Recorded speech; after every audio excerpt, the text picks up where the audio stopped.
Hi, I'm Marla Freeze, and this is Your Superior Self. Man, I'm like shaking to the core on that intro. Like that is just amazing. Marla Freeze, I am fired up on a whole nother level to talk to you tonight. Thank you so much for joining. Oh my gosh, Trey, what a great intro. I appreciate that. It's really great to have a handsome young man say he's fired up. So let's talk. Marla Freeze, author of American Psychic. I read the book in like 3 days on the PDF version. I'm lucky enough to be able to get that from your media people. And I couldn't put it, I couldn't stop reading it. Like, it's amazing. Your story is just so powerful. Like, thank you for sharing. I can believe that it was hard to write that. Like, it has a lot of some pretty personal information in there about you. And I mean, thank you for writing that. Like, it takes a lot of like bravery to put like things like that you went through on paper. You know, Trey, that actually makes me feel very emotional that you really connected to that because it is. I mean, it's one thing to sit down and write a book, but it's another thing to tell details, really details, deep details about your life. But that was the whole point of the book. Telling people, sharing with people, I tell them my dumbass stories that I survived, that if I can survive them, they can get through them, right? But it's also, the trauma that I suffered as a child. Mm-hmm. So that trauma is really kind of what many of us have to go through on some level, not necessarily the way that mine happened, but I do believe that trauma heightens our sensitivities, which down the road, because I didn't even believe in this psychic world necessarily or talking to the dead or any of that. But when it did hit me in the mid 90s, it was something that I had to look at because my soul was calling for it. Mm-hmm. That's awesome. I love that. My soul was calling for that. Do you think that people, like, I'm just going to out of the gate 100 miles an hour right now. Do you think that all people have those psychic abilities or some Oh, type of, absolutely. yeah? Absolutely. Well, I'm sitting here looking at you. We're doing a little bit of a Zoom and I can see your head firing. I can see you coming up with lots of different ideas. I can see you in multidimensional levels.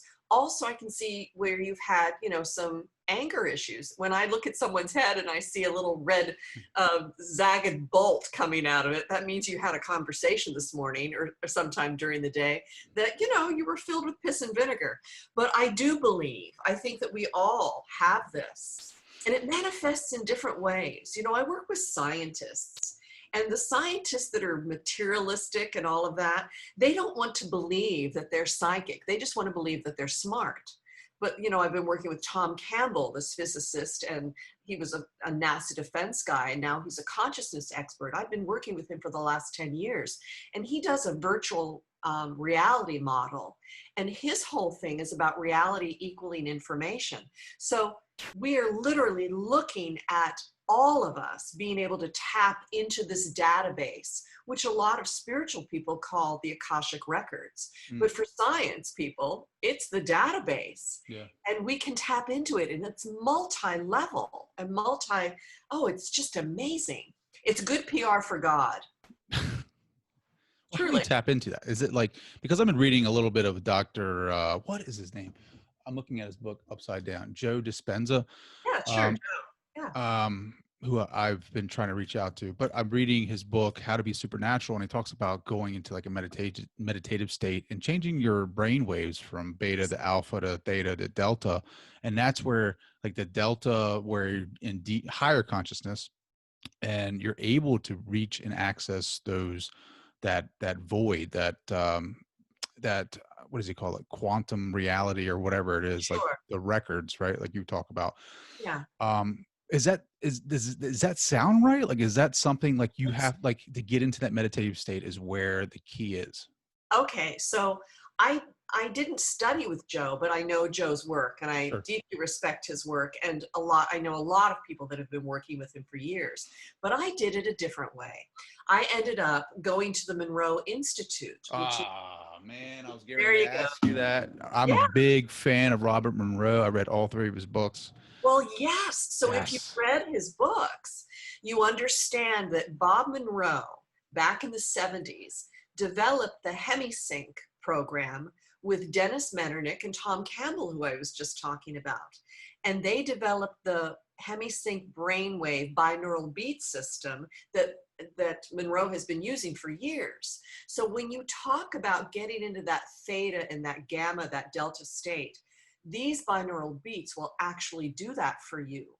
And the reason that people use them instead of drugs is because they're a lot safer than drugs, but it holds that both hemispheres in a certain place, in one of those places with the gamma or the delta or the theta state, to hold you in a place where your consciousness, which is not inside of you necessarily, consciousness is everywhere, but I learned to send my consciousness to other places. And that's another part of the trauma that I experienced. When I was having things done to me that shouldn't have been done to me, my consciousness would leave my body and try to get into the houses of the people next door. Or when I am working like a homicide case or something, I could easily bilocate to where this happened. And of course, I was trained by the remote viewers, the US military psychic spies. And those men and women were so smart and so keen. And they started going to Monroe to actually get them into that state where they could have access to these altered states of consciousness without the use of drugs. That's like my main thing. Like, it's easy to go to some facilitator and get into, a state of higher consciousness using, help from psychedelics, right? Like, I mean, I wouldn't say it's easy, but it's like the easier route. Whereas opposed, like going there, like doing the work, getting yourself in these meditative states, changing your brain waves and working on that, over and over again, and then experiencing that. And then, like, that's what I want. Like, I want to do the work to get there, because like just reading Mr. Monroe's books, like, one, he's a beautiful author. Like, his words, the way that he creates sentences, like his stories. I mean, I'm like hooked the entire time. Like, I listen to it on Audible, and the guy who reads is very fantastic. And but also, like, when you said Robert Monroe in your book, I was like, oh, here we go. This is what I'm talking about, because I've been trying to get both of my hemispheres, left and right brain, on the same level, in sync, so that way I can experience different levels of consciousness, or like explore the different dimensions like he talks about in his books. Now, did you experience that when you went to the Institute? Oh my gosh. Well, a lot of it's in the book. The first part of the book is called blind sight, which is a medical term that means a blind person who has the ability to perceive a light source. So when we're growing up, that's what we're trying to do. We're navigating all the darkness, right? We're Mm-hmm. navigating what we have to fear and get through it. And it's sort of set a template. There were a couple of murders in my hometown, very small town where, nothing happened in the town except maybe a deer was run over or someone was drunk and backed into a mailbox. So when there were these murders, that took on a whole different spin. And there was a lot of stuff early in my childhood, which really set me up for this whole psychic thing. And of course, the trauma, that I experienced with my mom. But the second half of the book is all about the healing of that trauma, and then all the psychic stuff that started coming in.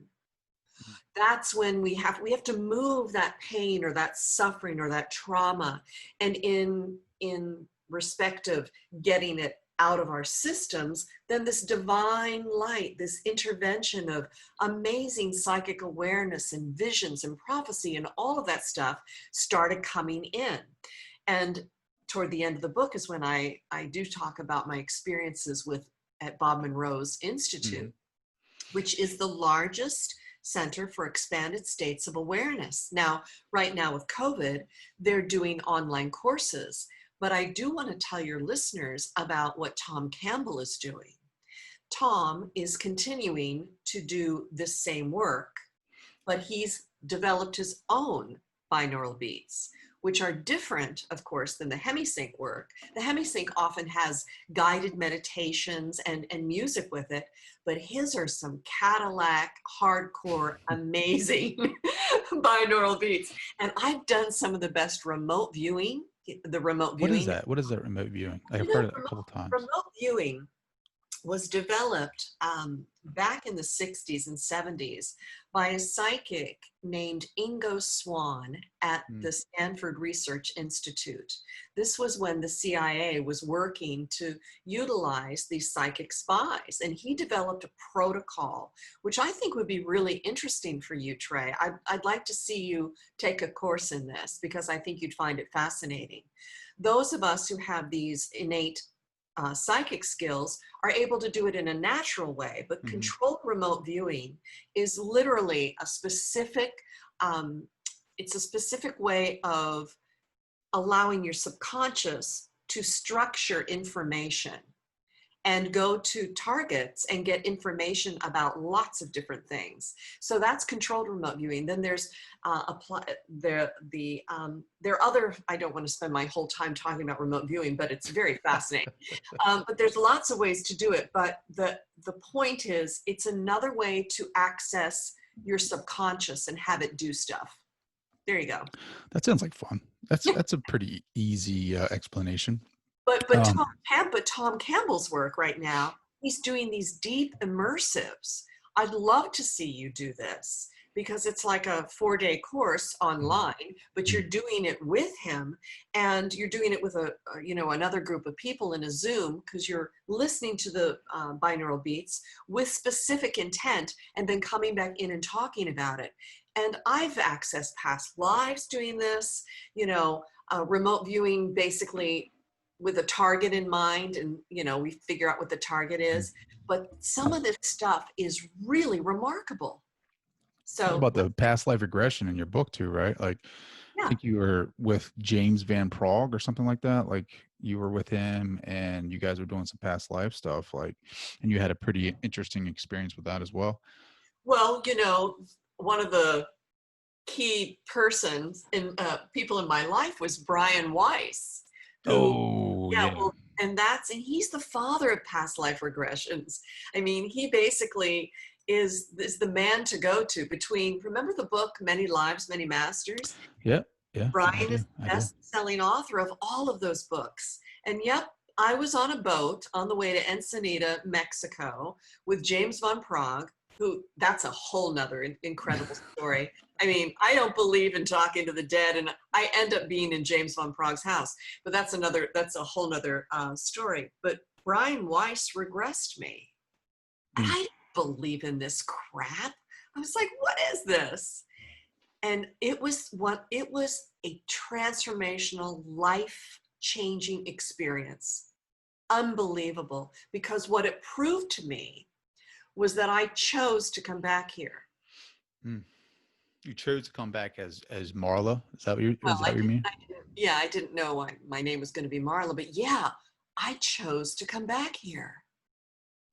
And I was remembering, I was like, oh crap, do I really want to do this? And I signed my papers begrudgingly and I got here. But that is a fascinating story. That is fascinating. I love past life regressions. Like I'll get it. Like, all right, so here's a story, right? So the other morning, I'm 4:30 in the morning. I usually get up and try to do this. Like I'll get into a meditative state and try to have a I don't know, like a viewing of a past life regression or something. And it's crazy. I think it's an amazing story. I'm sitting there on a horse in knight's armor or something, and I'm walking around this water, this pond, and there's an unbelievable castle. And I go up and across the bridge that goes over the pond or whatever, the moat, and I go in, and I'm now I'm this person. So now I'm as Trey, I'm this person riding this horse as a knight, I guess, or a king.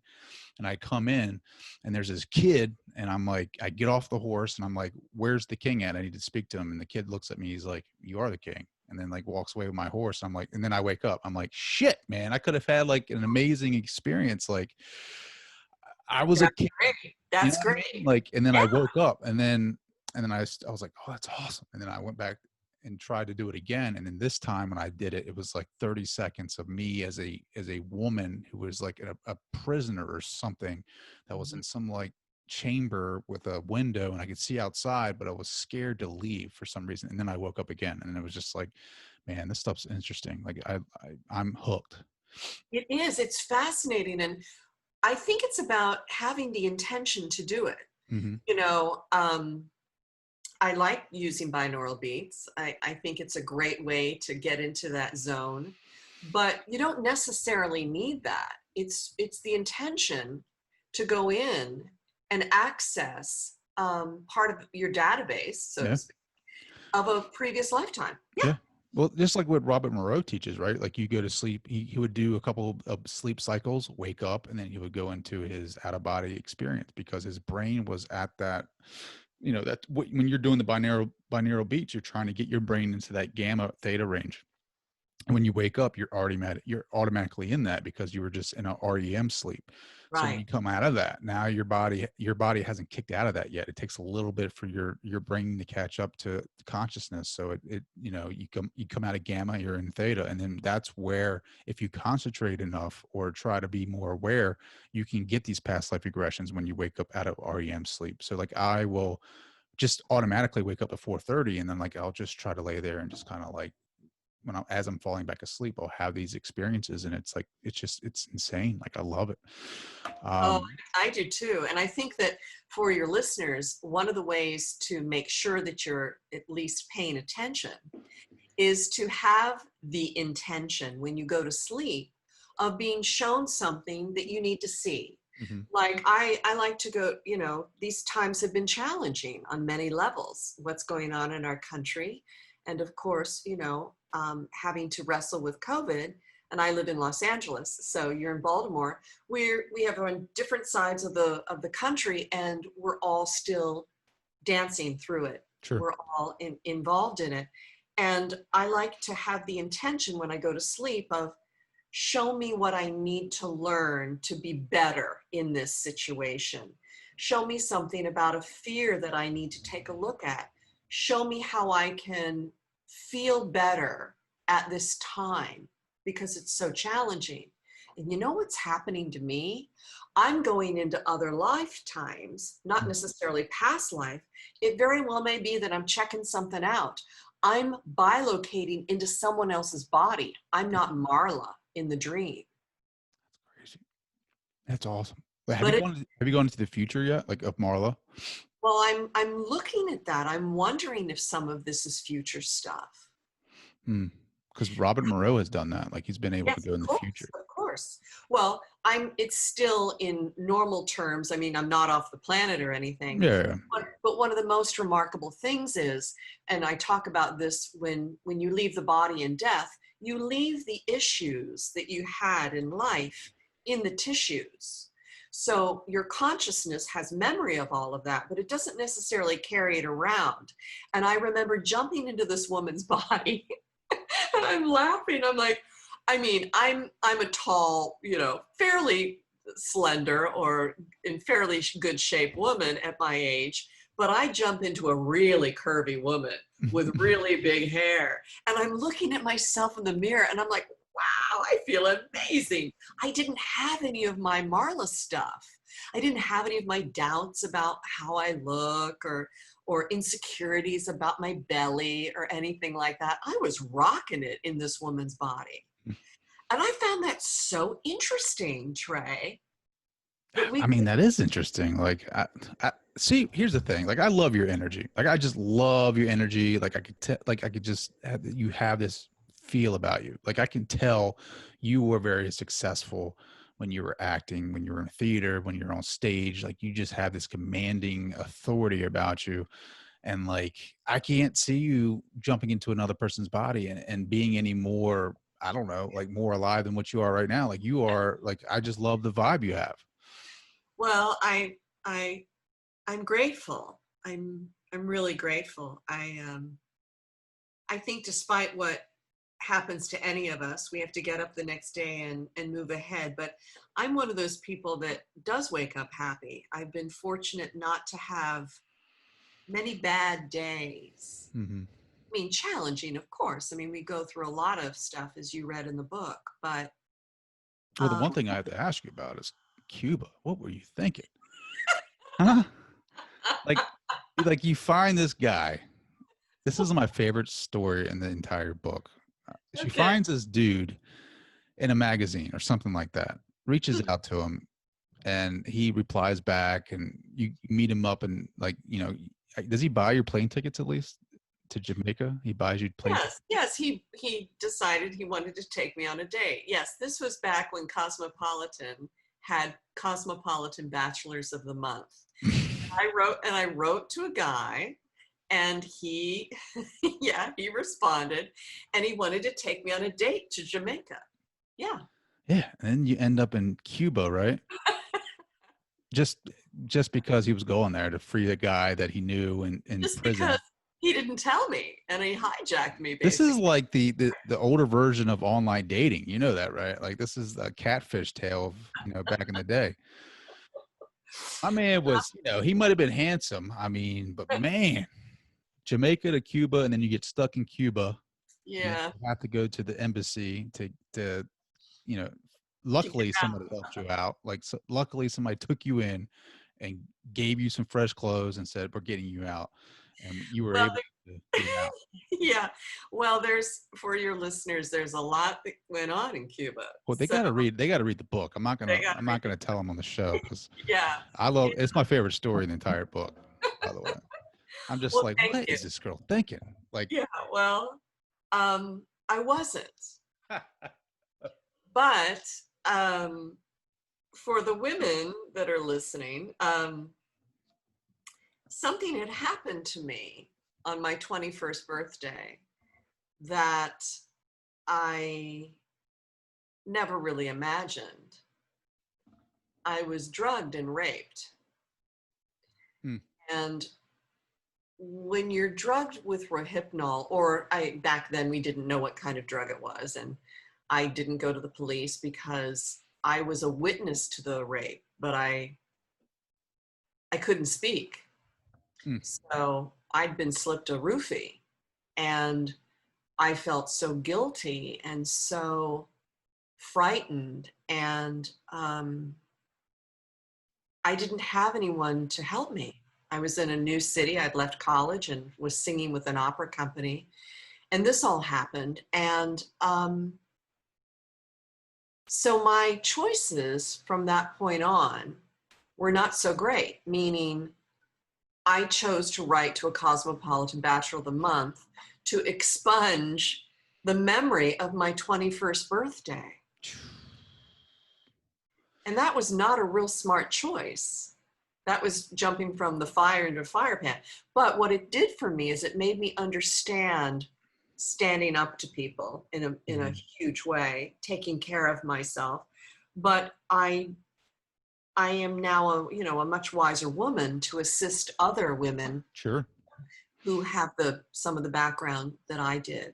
No, I agree. I mean, that is such a life lesson. I am not one to point fingers. I mean, when I was 21, I went to Thailand for a month, and by myself, like, just meeting up with some friends over there, and had some life experiences over there as well. I mean, we do that, right? Like, I mean, it's just, we're kind of, I don't know. You and I are kind of like cut from the same cloth. I feel like we are.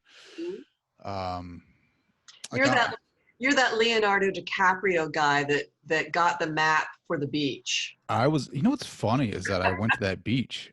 I went to that beach. Yeah, I went to it. God. Yeah, I went to that beach. Yeah. It's called PP Island. My buddy Den, shout out to him because he took me there. We went Den, what's up, buddy? Hey, Dan, buddy. I love that. We went to South Thailand on a train that was like packed, and we saw like elephants and the locals, and we went to this, I think it was like PP Island is the place that we went, and it was the actual beach that Leonardo DiCaprio was at. Yeah. And yeah, we had a hell of a time. But I mean, it reminded me of that. And it's like, kind of like, you know, you just, you're 21, like you just, I don't know, you and I are the same person. Like we weren't scared of like putting ourselves out there and experiencing the world, right? Even though you ended up in Cuba and, you know, you had to get out through the embassy. You know, I went to Thailand and, you know, I had no clue what I was doing, but I was going there by myself to experience something. And we did, and we grew. And that's, I mean, that's life, right? Like Well, yeah, throw yourself in the fire, like you said. it's amazing. I don't think that we would want our, I don't have children, but you do, but I don't think we would want our children running off to a place like that in these times. Um, but we have the strength inside of our souls and our spirits that can help others. And Mhm. you know, you have these wonderful kids, and my kids are my clients. So Mm, that's awesome. I love that. My kids are my clients. yeah. Um, Let me see my list here of things that I want to talk about with you because I just love your story. Law enforcement, you're helping people out, you know, solve murders and crimes like that. Like that's pretty intense. Like, so talk about that. Like, how do you like, so I guess you reach out to, how does that even work? Like, you reach out to the detectives? Do they reach out to you? I know you were on a Well, TV show once. well, yeah. Okay, so I haven't been doing that for the last couple of years because of this book. You know, the book came out in 2018, and I've been on an ongoing book tour with it, all around the country to various places that are in the book, and over to Europe too. And of course, I was continuing to extend this until COVID came. But what has happened around working for law enforcement is that you can't really just jump in and say, I'm going to work on this case. And I couldn't work with family members who were just too frightened or scared. Now, I have done that pro bono. I, I won't charge I won't charge families to do that, but I can't work for law enforcement unless they bring me in. Hmm. But I won't work for a family unless the person is dead and they've been found and all of that, because it's just too tragic for them. And I don't want to impede any of the investigation. So I can work with a family after that. Mm-hmm. But you have to be invited.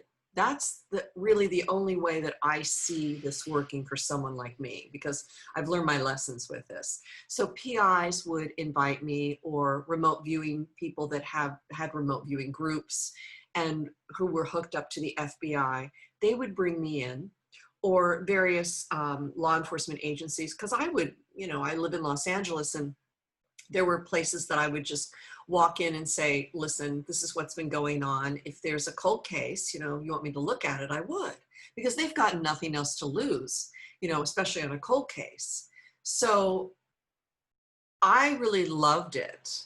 However, it became an issue when I started tracking serial killers, or when we were working on ongoing investigations. And that's not the kind of stuff that you can put on television. That's one of the reasons that they don't have those shows with psychics like Medium anymore. The actual cases are so dicey, and if they're ongoing, Mm-hmm. you just can't be involved. You can't tell anybody about anything. And so the ones that I worked on were cold cases, most of them that I can even talk about. And, you know, it's not about solving the case either, Trey. It was always about assisting the investigation. Mm. And that's, you know, and, you know, you become really effective when you are approaching it from that way. So you don't have the pressure of, oh, I have to find, you know, Jack Smith as the perpetrator. Or, and it wasn't about really finding bodies, although I've given information to FBI internal people, and 4 years later, they would send me the place that I had drawn for them. And it was the actual place Sure. where the perpetrator had been, or Mm-hmm. where the bodies were buried. But, you know, you don't, I'm not going to wait around 4 years to get my feedback on that. I wouldn't. You just do the job. You do your Yeah, job yeah, and you you do move the on. Yeah. job and move on. Like, I mean, your gift is incredible. So now a psychic and a medium are two different things, right? Like a medium can speak with the deceased. Psychic can see into is that connect to the future? Is that how it is? Okay. Okay. Well, one of the reasons I used the term psychic on the book, calling the book American Psychic, was I wanted the terminology to be out there because I was a radio host for Whitley Strieber's UnknownCountry.com's Dreamland, which was one of the most fascinating paranormal shows, along with Coast to Coast in the country. I did that from probably 2007 until 2013. Mm-hmm. And then I came back about my book in the last couple of years. But that dynamic was, it was experimenting with so many incredible conversations around all of this. And when I would get someone on the air that had written a book who was a psychic, I'd basically say to them, well, let's talk about your psychic abilities. They go, oh, don't call it psychic, call it intuitive, call it clairvoyant, clairsentient, clairaudient. And I'm like, oh my God, all the clairs. They didn't want to face what that word was, which is really not a bugaboo. It's just that somebody, put it on a neon sign and stuck it in front of a crystal ball. It's the word psychic is literally psychic functioning. It is what is the functioning of the brain, the heart, the matter, the spirit that is able to go beyond what physical matter reality can do. It is mediumship, it's clairvoyance, it's clairaudience, it's all the clairs. It is precognition, the precogs, like in Minority Report. It's all of that stuff.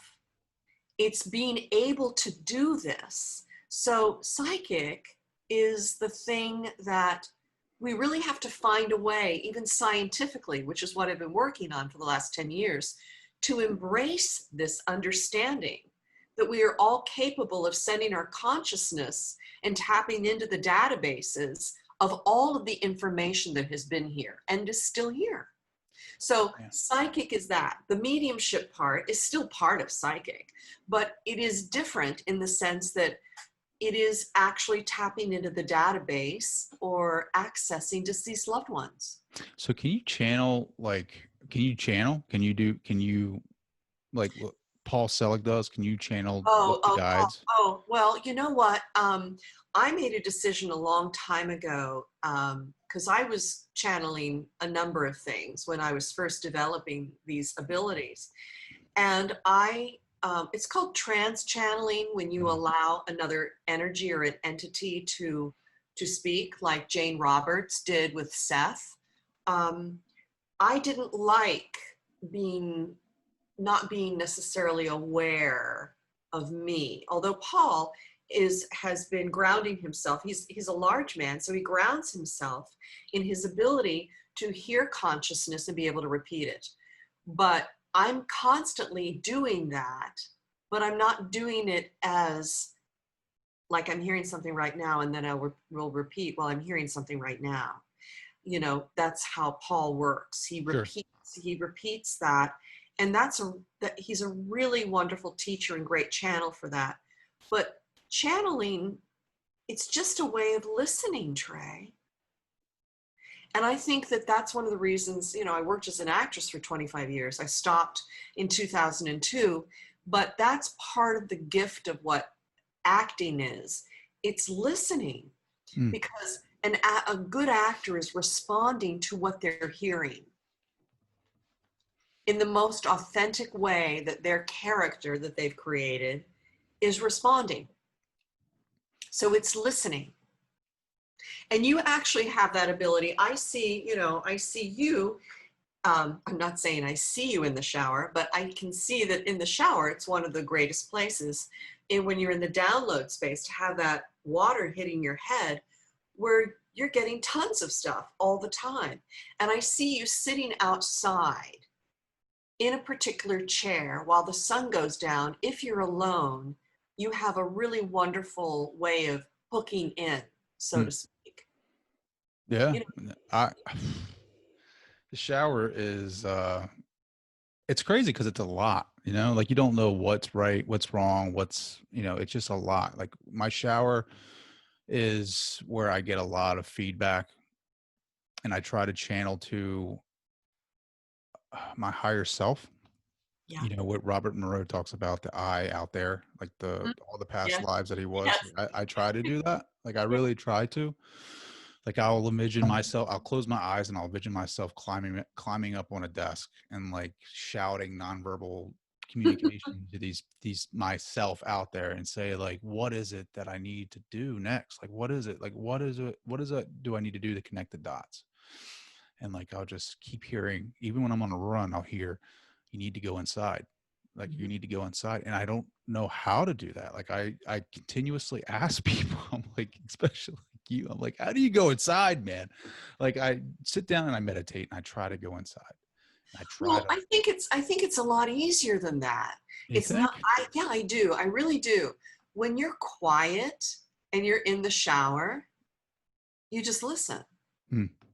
And that higher self of yours is downloading information to you. You know, you got to get a notebook. Make sure you get some. I have tons of legal yellow pads.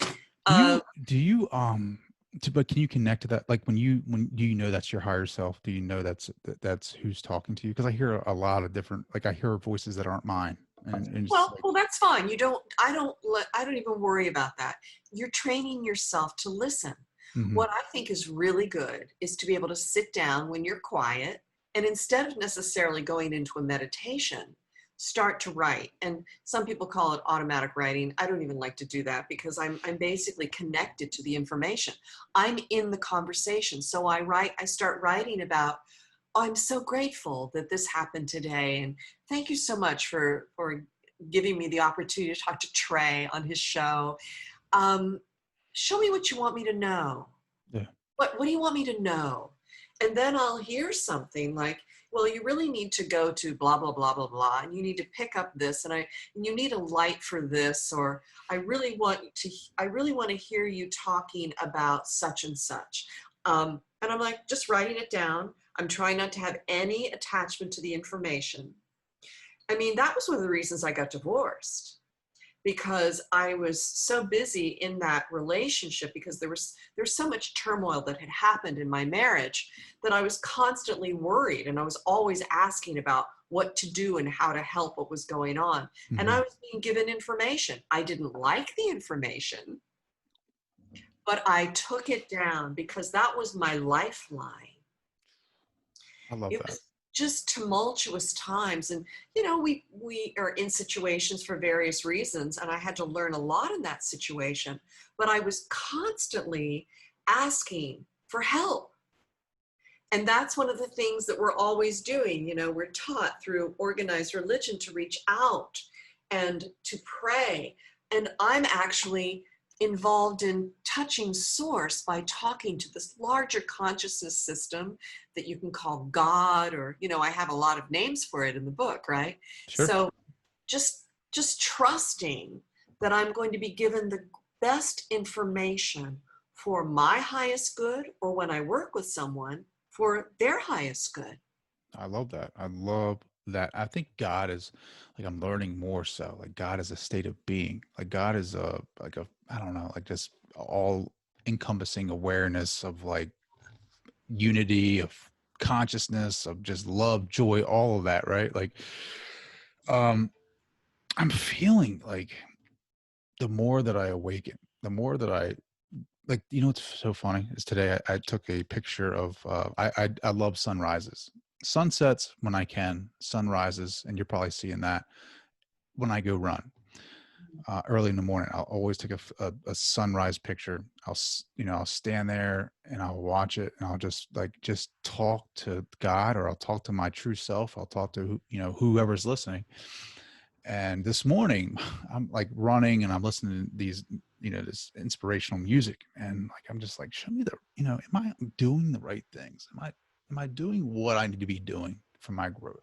And I'm just like, fighting, running. Cause I'll run 4 miles, and it just feels like I'm shedding things off my soul. Like I'm just shedding the filth, the dirt, the just whatever, and just purifying myself. And I post a picture of me standing behind, I'm miraculous sunrise. And I'm like, if you want to find God, go for a run. And my buddy, or my cousin, he comments on my picture. He says, the number 444 stands for something. I'm like, what are you talking about, 444? I have no idea what you're talking about. Well, I think it was either the mile or the distance or the time or something was like 444. And he was like, look it up. And I look it up, and online it says, 444 stands for, like, if it keeps popping up or shows itself, it's saying that your angel or your truer self is telling you that you're on the right path. How I'm fun. like, Good. wow. I'm like, wow. Like, I'm just like mind blown when I read that, because like, things, like like you were talking about listening, right? Like listening to the signs. I don't do enough of that. Like, I get too much in my mind, and I'll just start, just trying to control too much, and then I won't listen. I understand. Well, this is, we've been living in dicey times, and control seems to be an issue that we're all having to look at.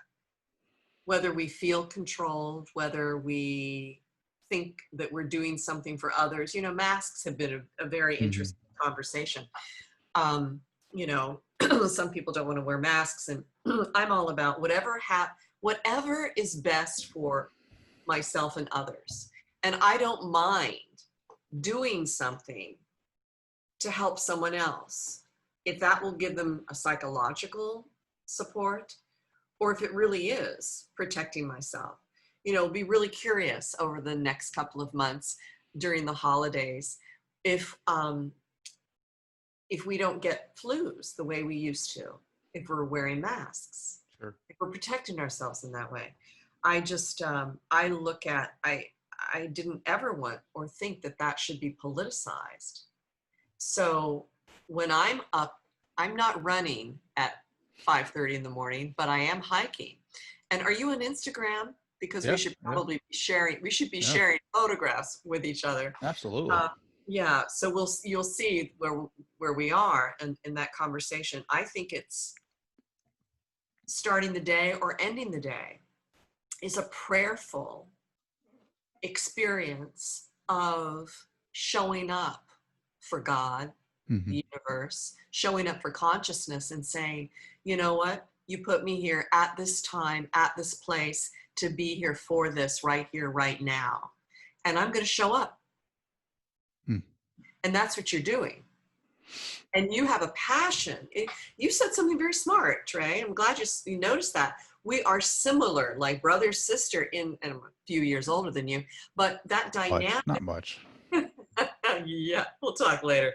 Uh, but that dynamic of, being passionate to explore, Mm. being passionate to bring something in, whether it is information from a higher source, or get people to commune Mhm. for their greatest good. As you said, a source of higher consciousness. This is what you talk about, being woke. We're all trying to get woke, or this larger conscious system is going to make us woke. Yeah. You No, don't get I agree with that for sure. you don't get a bunch of plagues and an ongoing rapture without getting woke. That's another thing too. Like, I've been like dabbling with the idea. Like, do you believe that we can create? Like, I mean, obviously we would create our own consciousness, like right here, right now. But like, do you think, like, I was talking about Joe's work earlier. Mhm. Do you think like that we can, with our thoughts, like alter our realities if we like continuously, like, link our mind and our emotion together to, focus in on something? Do you think we can Yes, change it? Yeah. yes, yeah. I think that you should look up Lynn McTaggart's work. Lynn McTaggart and her intention work and the power of 8. It literally is, when I talk about, when I work with somebody, I'm basically asking people to meditate, pray, intention, information for your highest good. When you're intentioning something for your highest good, that supersedes what your ego needs and wants. Today I was working with someone who basically needed to communicate with their mother, and I brought the mother in, and the mother had a lot of really important information to say, but it had linked with him for so long that he was his mother's conduit for her emotional life. And he wanted to move on and have his own relationship. And that's exactly what I brought in. I talked about all of that aspect because he needed to be happy. He needed to have his own life. And what happened was he was really pissed because it's not what he wanted, but it was exactly what he needed, right? So I'm not marketing myself like, you know, you're not going to get what you want, but you're going to get what you need. I love that. But, But I I love can't that. market That's myself. life, though. That's life. You're not gonna get what you want, but you're gonna get what you need. Like every time we reincarnate, right? Like you're not gonna get what you want, but That's right. you're gonna get what you need. Well, isn't that the truth? I mean, and I'm always telling my clients and my friends, be happy in this vehicle, love this vehicle, take care of this vehicle, you know, the very best you can, because you might not come back so cute the next time around. Oh, it's awesome. Where do you like? What is your goal? Like, I mean, you want to bring more awareness, you want to bring happiness, you want to help others out, but like, where do you see yourself? Like, next 5 years? Like, where do you want to go? Wow. Well, the book has had many layers, meaning what it's done out there in the consciousness and who it's brought into my life. Um, it is a constant reflection that my life is actually having the kind of meaning that I wanted it to have. You know, when you work as an actress for so many years, and I did that because if I could get into that television set in the corner of the room that my mother watched all the time, maybe she'd love me and not hurt me. So at a very young age, I thought, I'm going right into that television set. And maybe that'll make us have a relationship that will work. Well, it didn't, the way that normal people would say that you have a relationship. But it taught me so much because my heart was to help heal my family. And in turn, I healed myself. You Mm. know, we can't really fix necessarily other people. We want to, but we can't. We have to do the best we can. So when you ask about a goal, what we're doing right now and how we're speaking and what this could do for other people is the best that I can do right now. Mm. And if that moves into more people or being on panels and discussing things, which I think that I always have an interesting twist, you know, I'm not always invited to dinner parties anymore, Why? because Well, COVID I one, right? do. It's like, oh my God, don't bring her. You know, it's like with my husband. I thought that you were going to learn things about me. Well, I did. So we're no longer married, you know? So, That's amazing. so yeah, but What was I gonna say? it's about being the best we can Yeah, be and sharing it with others and giving people the opportunity to grow up in love, because mm, that's why we're here, you to know? love, right? To love, but you gotta love yourself. Like you gotta love that's what I'm learning as well. Is like you gotta love yourself as much as you can. Even love even the bad stuff, even the stuff that you want to hide, like the shadowy, stuff's in the shadow in the closet. Like you gotta love that stuff too. Like in order for you to love another person the way that you think that you love them, like you gotta love yourself Right, that much more, you know? right. And And then that, living in the moment, like you're talking about, like right now, like I don't even know why I asked that question. What do you want to do in 5 years? Like you can't do anything about the future. You're in the moment. Like I always preach that. Like be in the moment. Right now is eternity. Right now is eternity. If you focus in on it, like if you allow the ego to jump in and make you think about what you haven't done, what you're not good enough for, it steals the moment away. And it doesn't allow you to be 100% here, because this is where you have the most impact. This is where action right takes here, right place now, right, right now. right. Well, but some of the things that happened, and this is what happened to me, I was so wounded. So we've got a lot of wounded people out there based on how they were raised, the conversations in their heads about how you're not enough, Mhm. how you're not smart enough, pretty enough. You'll never do this, you'll never do that, which are all the projections from our unwell family dynamics. My father was an alcoholic, although he was a sweet man. I was always waiting for something from him. And I adored him, but he lived in an altered reality after coming back from World War II. And my mother was just crazy. So her dynamic was me just surviving her. So Mm. I remember saying in the book that I prayed for anybody to rescue me, even aliens in a spaceship. I wanted to get away. But this is how we learn. We have these very difficult outside forces that are teaching us stuff. And there's an awful lot of hate going on in our country right now Yeah. that has been taught. We are not born to hate. No, not at all. I think, and Paul Selig says this too a lot. He's like, what you damn damns you back. And I think you're seeing a lot of damning going on right now. Yeah. And Yes. you're damning the world and the world is damning you back. But a lot of that has to come to light, right? Like, I think you're seeing a major shift in consciousness. Like I talk about this a lot on the show, where you had like the industrial revolution, you had the agricultural revolution. I think you're going to see like a conscious revolution. Like you're going to see a consciousness awareness of the masses. And you're going to see change in people. I think people, I'm seeing it now. I talk to people all the time that are more open to speaking about past life regressions. Well, I'd like to go back to what you were saying about being here now, being Sure. present now. So when we have these historical woundings, we've got to clean it up somehow. If you were taught to hate people that were green, and you have to work with people who are green, and you have those old tapes inside your brain about these people who are green, you continue to act out of that. And you have to clean that up yourself. Mm-hmm. I had to go through my own revelation of understanding what I was taught by my parents about hating green people. Mm-hmm. And I had to clean that up because that didn't go with my narrative in this world.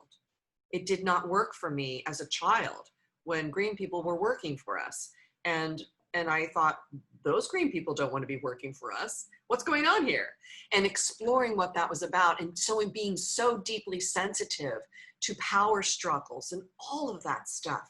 So while we're here now and we have stuff that we don't like about our lives, we have to kind of like look at how that got created. Mm.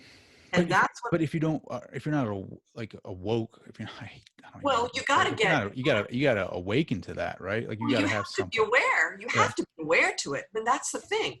You cannot change anything, Trey, that you're not aware of. Mm-hmm. And people don't want to be aware of things certain times in their lives. They don't want to hear it. They defend themselves. They'll defend themselves into the death to be right about something. When in fact, whoa, if you die, you got to recycle. And remember, you might not come back so cute. So, man, I love it. I love it. Being present in the now, we can change everything now. If I get something and I read it and I don't like it and there's something that triggers me, I have the wherewithal now at my age, after going through everything, to go, wow, you're really getting triggered by this, Marla. I'm starting to sweat or I'm starting to shake. And well, why is that? Oh, that's how my mother used to speak to me. She would get in my face and she would criticize me. She would yell at me. She would make me feel shitty. Am I allowed to say that word? You can say whatever you want. Okay. You're Marla Freeze. You can say whatever the fuck you want. Oh, Trey, I love you. Thank you so much. Yay, my big brother. Okay, so that whole thing, and you have to realize that that's a way that you've thought for so long. So when somebody says you're wrong, you're this, you're that, you're this, no, stop for a minute. I'm reacting like, oh my God, that sounds just like my mother. Yeah. I'm not going to go down that road. You don't look like her. You might sound like her. That's something I have to fix inside of me. Mm.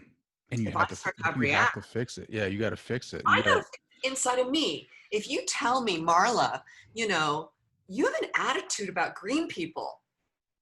If I trust you enough, I better look at that. Mm-hmm. Yeah. You know, when Paul talks about what he just talks about, well, we have a history in our country. We have a history that's going on, and I got to tell you, the forefathers, the people that have gone before us, our fathers, our mothers, our grandparents, their consciousness calls beyond the grave to try and get us to say, well, we couldn't do it. You guys have to love what we couldn't. You have to like what we hated. Mm-hmm. You have to be aware of what we were intolerant of and change it.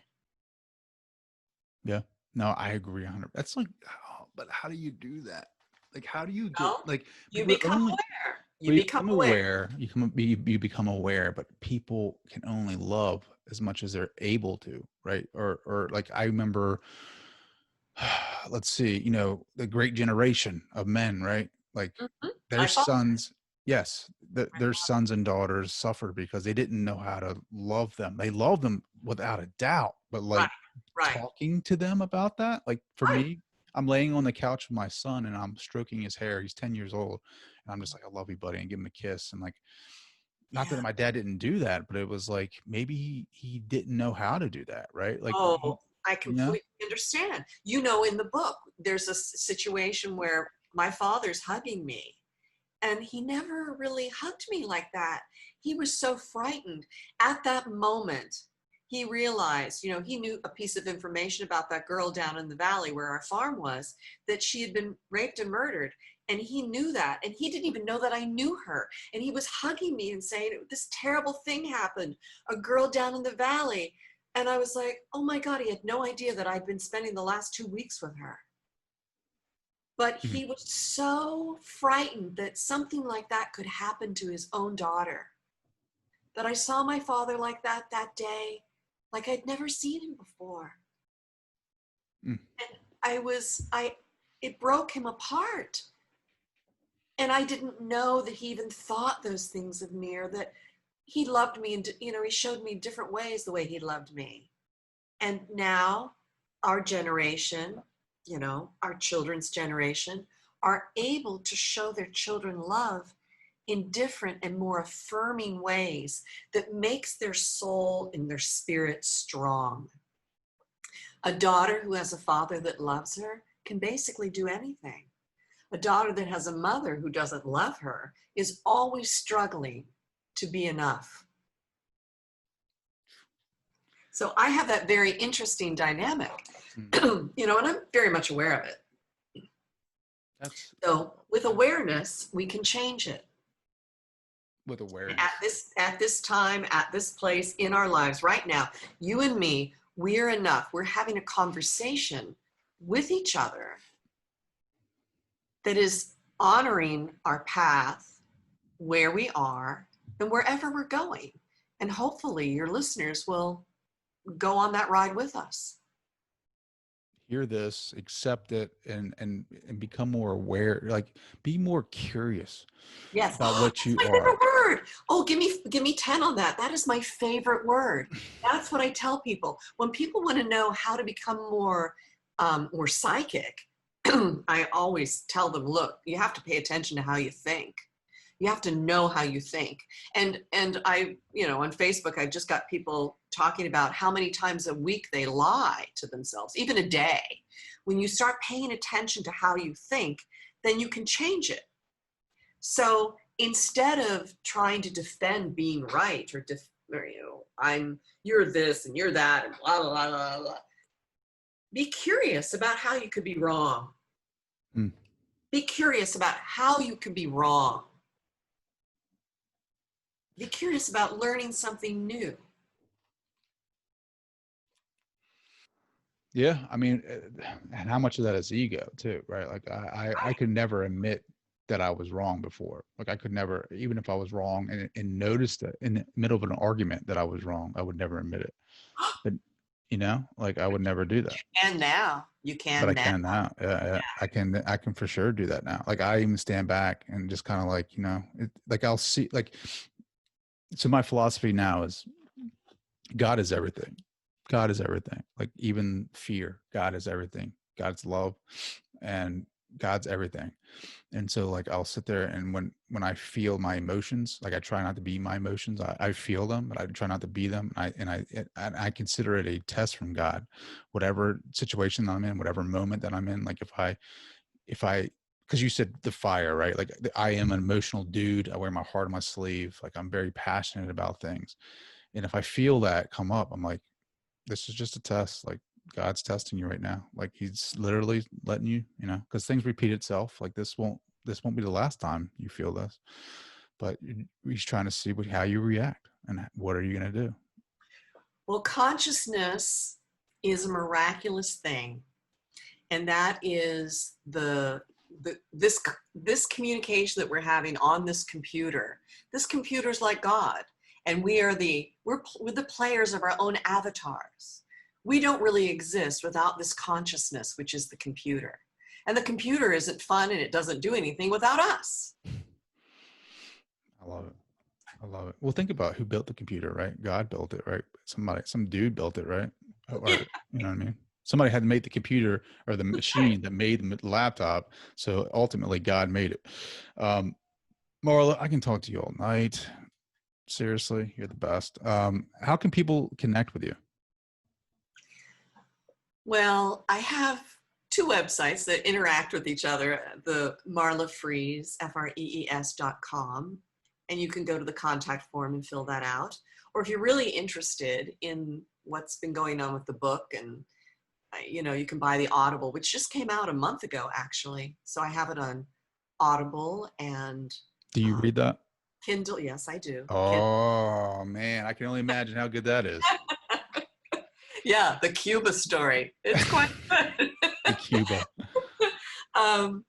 Audible and Kindle and paperback, and that's AmericanPsychicBook.com. That's awesome. The Cuban Missile Crisis is actually trying to get Marla Frees out of Cuba. You didn't know that? Well, a different kind of missile. Thank you, Trey. This has been just delightful. You're wonderful, and I'm so glad to meet you. Thank you. Marla, thank you so much. This has been amazing.